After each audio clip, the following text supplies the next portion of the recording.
Olá, boa tarde, tudo bem? Então, hoje a gente vai bater um papo sobre o papel das instituições na promoção da justiça e da paz em sociedades pós-conflito. Parece um tema simples, mas não é. Tem várias camadas e hoje a gente vai explorar algumas delas. Primeiro, os objetivos da aprendizagem, compreender o papel das instituições, observar a influência das instituições em sociedades pós-conflito, compreender os contornos éticos do debate, criar conexões sobre nossa própria sociedade. Antes de mergulhar de cabeça no assunto, a gente precisa primeiro bater um papo sobre instituições. Instituição é uma característica dos humanos, provavelmente você já sabe disso. Você não vai ver congressos ou eventos ou nada do tipo envolvendo animais. Então, os animais têm outras formas de se organizar que vai para um outro caminho das instituições. Animais podem se organizar por conta de instinto, animais podem estar juntos uns com os outros por conta de algo do material genético, por conta de, por exemplo, uma longa esteira de milhares de anos de evolução. Então, aquele animal aprendeu aquele comportamento por conta desse passado biológico. Então, exemplo, por que é que formigas andam lado a lado e vão coletar açúcar na sua casa? É por conta de instinto. A formiga já tem no material genético tudo que ela precisa para poder existir e para existir com outras formigas. Então, as formigas estão juntas, andando lado a lado, fazendo aquele movimento, andando em fileira, ou seja lá o que for, por conta desse material genético. Então, animais têm padrões de comportamento coletivos, digamos assim, diferentes dos humanos. É claro que você poderia dizer que existe algo um pouco de genético no humano também. A gente vai dormir, a gente vai no banheiro, a gente come, enfim. A gente faz coisas que fazem parte também do comportamento dos outros animais. Mas quando se trata do comportamento coletivo, a coisa fica um pouco mais complicada.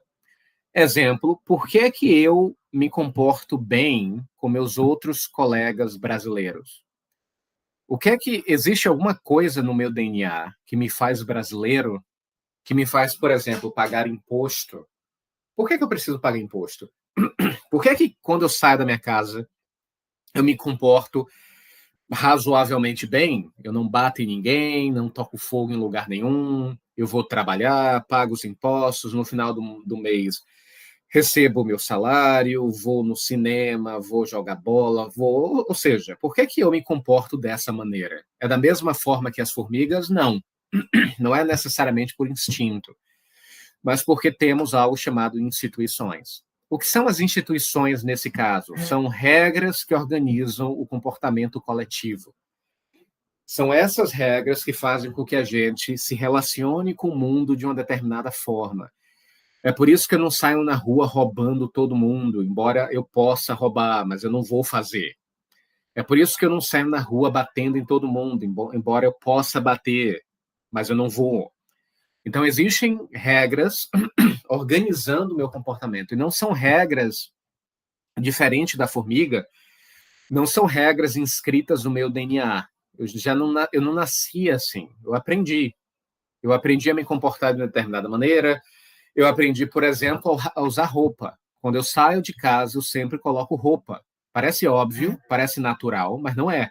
Eu aprendo também. E eu aprendo com instituições, certo? Então, as instituições envolvem essas regras compartilhadas de comportamento. Eu preciso aprender a me comportar, certo? Em geral, com essas instituições. Quais são exemplos de instituições que vocês conhecem? Exemplo, escola. Exemplo, família, Estado, ciência, mídia. Todas essas são instituições. Então, são grandes conjuntos de regras coletivas que eu preciso obedecer, ou eu preciso observar, que modelam o meu comportamento de alguma forma. Então, as instituições fazem parte disso. Nos animais, não, certo? Nos animais, a gente tem outros tipos de padrões de comportamento, são outras regras que organizam o comportamento dos animais, não são instituições.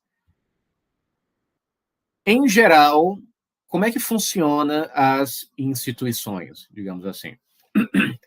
Elas regulam, como eu falei para vocês, comportamentos. Graças às instituições, eu não posso fazer o que eu quero. Embora na minha cabeça eu tenha muita coisa para fazer, muita coisa que eu queira fazer, eu não vou fazer. E por quê? Porque existem regras que regulam o meu comportamento com outros indivíduos.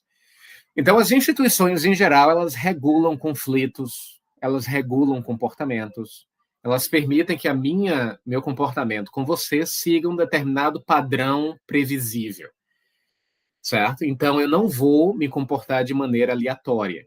Da mesma maneira que o instinto. Nesse caso, o instinto funciona quase da mesma forma. Os animais eles não funcionam de uma forma aleatória. Eles funcionam de uma maneira previsível. Só que no caso dos animais, essa previsibilidade está inscrita no DNA, no material genético, não no seu caso. Então, no seu caso, você se comporta de uma maneira previsível, não porque está no seu DNA, mas porque existem instituições regulando o seu comportamento. Então, por exemplo, por que você não rouba? Porque existem instituições regulando o comportamento. Então, todo dia, quando você sai de sua casa, se você observar bem, você não se comporta de maneira aleatória. Você se comporta como as instituições esperam que você se comporte. Então, por exemplo, a gente tem uma instituição super poderosa há muitos séculos, que é o Estado. O que é que o Estado faz na prática? Ele faz muita coisa, mas uma coisa que é interessante é o Estado ele tem um monopólio da violência. Então, o Estado ele pode exercer violência sobre mim de uma maneira autorizada. O Estado tem, por exemplo, a polícia. Todos os estados no planeta inteiro têm a polícia.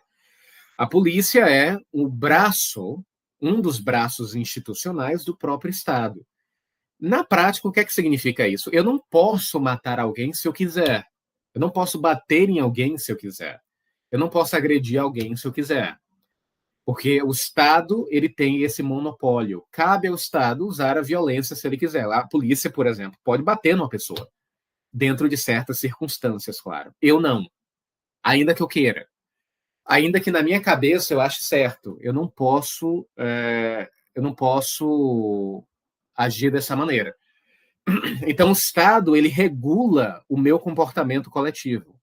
E as instituições, de maneira geral, elas têm um papel bem interessante de filtrar sensações, emoções, tensões. Porque, na prática, a gente tem as mesmas emoções que animais. A gente sente raiva, a gente sente desejo sexual, a gente sente tudo que animais sentem. Só que esses desejos são regulados por instituições. As instituições regulam esses comportamentos de uma determinada maneira. E isso é bom, de certa forma. As instituições regulam o meu comportamento com outros. Então é o seguinte, as instituições têm papéis super importantes no mundo contemporâneo, principalmente quando a gente pensa em regular tensões. Na prática, a gente não precisa, para que uma sociedade funcione, de pessoas do bem, super bem intencionadas, fazendo coisas super maravilhosas. A gente apenas precisa de instituições funcionando de maneira apropriada. Exemplo, eu não preciso que as pessoas sejam lá fora o tempo todo, super bem intencionadas, e não queiram roubar ninguém. Eu não preciso necessariamente da boa intenção das pessoas. Eu apenas preciso de instituições que regulem o comportamento, eu preciso de instituições que fiquem checando se está tudo funcionando o tempo todo. Ou seja, para que as instituições funcionem, eu não preciso da boa intenção, porque, na verdade, a gente não pode contar com boas intenções para que uma sociedade funcione bem e para que as pessoas cooperem. Porque, na prática, eu não tenho como checar se as pessoas são boas ou não. Eu nem tenho como checar se eu sou bom ou não.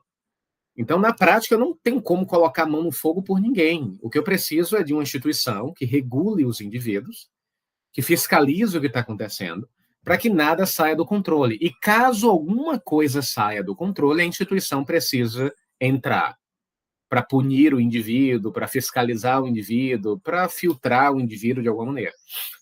Então, quando a gente pensa na promoção da justiça, e do bem-estar em sociedades pós-conflito, né, a gente não precisa partir do princípio de que indivíduos são super legais, indivíduos se dão bem com todo mundo o tempo todo, a gente não precisa partir daí. A gente precisa apenas partir do princípio de que as instituições lá fora, como o Estado, a mídia, a ciência, a família, estão funcionando, elas estão operando bem. E elas estão principalmente regulando as emoções dos indivíduos no jogo. Então, os indivíduos ali no jogo estão. As emoções dos indivíduos estão sendo filtradas. Ou seja, exemplo, ainda que eu queira roubar alguém, eu não vou fazer. E por quê? Porque existem riscos em jogo aí. Existem riscos de ser preso, existem riscos da minha reputação ser prejudicada. Eu não quero que o povo fale mal de mim, eu não quero ser demitido, enfim. Eu quero que minha imagem diante dos outros, a minha imagem diante da minha convivência na sociedade, não seja prejudicada. E isso é bom. Então, mesmo eu não partindo do princípio de que existem pessoas maravilhosas no planeta Terra, ainda assim as instituições podem funcionar. Ainda que eu não tenha indivíduos super calmos, super agradáveis na sociedade, ainda assim essas pessoas podem colaborar muito bem para que uma instituição funcione, como, por exemplo, a escola. Todos os indivíduos de uma determinada instituição educacional, todos gostam uns dos outros? Não. Todas as pessoas são calmas e super gentis? Não. Mas a instituição está funcionando e ela precisa funcionar. Se o indivíduo é bom ou mal, ou é super interessante ou não, isso é irrelevante. É claro, se o indivíduo for bom, for gentil, isso ajuda a instituição. Mas isso não é a essência da instituição. Ela não vai parar de funcionar porque os indivíduos são, por exemplo, não são tão legais assim, certo? Ou seja, mesmo os indivíduos não sendo tão legais, ou alguns indivíduos não sendo tão legais assim, a instituição pode continuar funcionando. E isso que é a parte mais interessante. Então, mesmo eu tendo raiva durante meu dia, mesmo eu sentindo ódio por alguém, eu não vou descarregar naquela pessoa, eu não vou bater naquela pessoa, ainda que eu queira. E eu não vou bater naquela pessoa não é porque eu sou super legal, é porque as instituições estão operando, porque as instituições estão regulando o meu comportamento. E ao invés de xingar o indivíduo, eu vou fazer alguma coisa alternativa, sei lá, alguma coisa que as sociedades normalmente oferecem para mim para descarregar a tensão. Então, sei lá, eu vou jogar futebol, eu vou jogar videogame, vou jogar algum, sei lá, fazer alguma coisa alternativa para administrar aquela tensão. Então, imagine que eu odeio alguém e aquela pessoa falou mal de alguém, falou mal de mim e agora eu quero bater na pessoa. Eu vou bater nela? Não. Eu vou criar uma outra estratégia civilizatória, educada. Exemplo, eu posso processar a pessoa. O que é a ideia de processo? O que é a noção de direito nesse caso? O direito que me direciona para poder processar alguém. O direito é uma instituição também. Então, graças a essa instituição, eu posso processar a pessoa. E o que é o processo? Eu estou meio que institucionalizando o meu ódio. Eu continuo odiando a pessoa, mas eu não vou matar a pessoa, não vou bater na pessoa, não vou jogar uma cadeira na pessoa. Então, esse gesto de direcionar o meu ódio para o direito, contratando, por exemplo, um advogado, é o que a gente chama de institucionalização dos sentimentos. É isso que as instituições fazem, elas institucionalizam o comportamento, elas tornam o comportamento mais civilizado, ou educado, ou regulado, previsível, sem caos, ou sem nenhum tipo de instabilidade específica. Isso é bom. Só que você poderia perguntar, sempre foi assim? A sociedade sempre se regularam dessa maneira, através do Estado, ou através de instituições sólidas? Não. Na maior parte da história humana, nos 300 mil anos da história da sua espécie, a guerra, por exemplo, sempre foi a regra. Conflitos sempre foram a regra. A ideia de que indivíduos não precisam brigar, a ideia, por exemplo, de que o Estado tem um monopólio da violência, isso é algo recente. Na maior parte da história humana, Na maior parte da história humana, se você me irritasse por algum motivo, eu poderia matar você sem nenhum problema, ou você me matar. Na Idade Média, em outros períodos históricos, não fazia sentido não reagir. Eu vou reagir. Se você mata alguém da minha família, eu vou matar alguém da sua, sem nenhum problema. Então, a ideia de que minha violência vai ser agora direcionada, não direcionada, de que o direito à violência meu vai ser direcionada para o Estado, isso é algo recente. Então, hoje a gente vive em choque quando a gente vê cenas como a Ucrânia versus Rússia ou Palestina e Israel, mas não é a regra isso. Até mesmo sociedades violentas como o Brasil e Salvador, a regra ainda não é a violência, mesmo uma cidade como Salvador sendo violenta, mas a regra não é a violência. Acontece, mas não é 24 horas. Por exemplo, eu não saio de casa e cada vez que eu saio de casa eu preciso bater em alguém para chegar a um determinado lugar ou para conseguir uma determinada comida. Não é assim. Pelo menos ainda não. Então é óbvio que tem violência, tem assalto, mas ainda não é a regra. E como é que a gente sabe que não é a regra? Por exemplo, quando a gente liga a televisão, a gente vê casos de assalto. Se o assalto e a violência fosse de fato a regra, não estaria na TV. Se está na TV é porque não é a regra, porque surpreende, porque choca. É mais ou menos eu sair de casa e ver na rua duas pessoas se batendo, uma batendo na outra, né, se pegando na rua em soco. Eu vou parar para ver. Todo mundo vai. Por quê? Porque não é a regra. A regra não é, pelo menos ainda, pessoas se matando. E por quê? Porque as instituições funcionam. Nem sempre foi assim, claro, mas hoje ainda a regra, mesmo em lugares violentos, como o Brasil. E o Brasil é uma sociedade violenta. Alguns diriam que o Brasil vive uma guerra diária, constante. A gente não vive uma guerra como Ucrânia versus Rússia, mas é uma guerra civil, uma guerra interna, guerra de facções e por aí vai. Mas mesmo no Brasil, não é, digamos, a regra. A regra absoluta não é eu sair na rua batendo em todo mundo me batendo, não é essa aleatoriedade toda. E se eu vivo nesse mundo razoavelmente previsível, é porque as instituições estão funcionando. Eu posso não saber quais são as instituições, onde elas estão operando, quem são as pessoas responsáveis por cada uma delas, mas elas estão operando. Muitas vezes elas operam de maneira quase inconsciente. Eu não tenho a mínima ideia do que estão fazendo, mas eu estou ali operando. Eu vou dar um exemplo simples. Por que eu não saio de casa pelado? Por que eu coloco roupa o tempo todo? É porque eu penso sobre isso e eu decido todo dia colocar roupa? Não, é automático.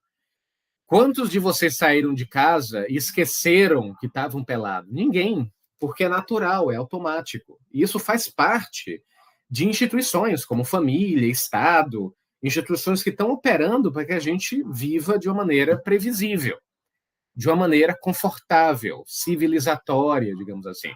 E o uso de roupas é um exemplo disso. Então, as instituições continuam funcionando, mas em determinados momentos, por exemplo, em momentos super radicais, super incomuns, como em guerras como a Ucrânia e a Rússia e a Palestina e Israel, essas instituições vivem em fragmentos o tempo inteiro. Instituições como a mídia, instituições como o Estado, você observa o tempo todo a fragmentação delas. Até mesmo os direitos humanos, a gente pode imaginar que eles só existem por conta das instituições. É por isso que é comum a violação de direitos humanos em locais de guerra. Porque em locais de conflito, nesse tipo de conflito, como Ucrânia e Rússia e Palestina e Israel, as instituições estão sob ameaça o tempo inteiro. E não existe direitos humanos, por exemplo, sem que as instituições funcionem. As instituições precisam funcionar para que os direitos humanos sejam reconhecidos. Então é isso. A gente, apesar desses exageros, desses excessos que acontecem, Em sociedades como o Brasil, por exemplo, não é regra ainda a destruição das instituições. É claro que existem certos momentos específicos onde as instituições estão sob ameaça, que a gente vai ver daqui a pouco, certo? Então, existem alguns momentos onde as instituições estão sob ameaça. Exemplo, a guerra, como eu falei para vocês, mas também momentos específicos, como quando a gente teve a invasão do Congresso, certo? Em 2022. Logo depois, quando Lula foi eleito, indivíduos invadiram, né, o Congresso e queriam arregaçar com tudo. Isso compromete as instituições, certo? Isso compromete as instituições. Isso compromete a previsibilidade da vida cotidiana. A vida cotidiana, o dia a dia, se torna bem imprevisível em momentos assim. Exemplo, o coronavírus. O coronavírus desestabilizou várias instituições. A gente consegue ver os impactos disso na vida prática. Então, voltando para o nosso tema inicial, para falar sobre paz, né, em sociedades pós-conflito, a gente precisa de quê? De instituições funcionando bem. Precisamos de pessoas bondosas, de bom coração. Se tiver, se você conhecer alguém assim, vai ser maravilhoso. Mas isso não é a essência das instituições.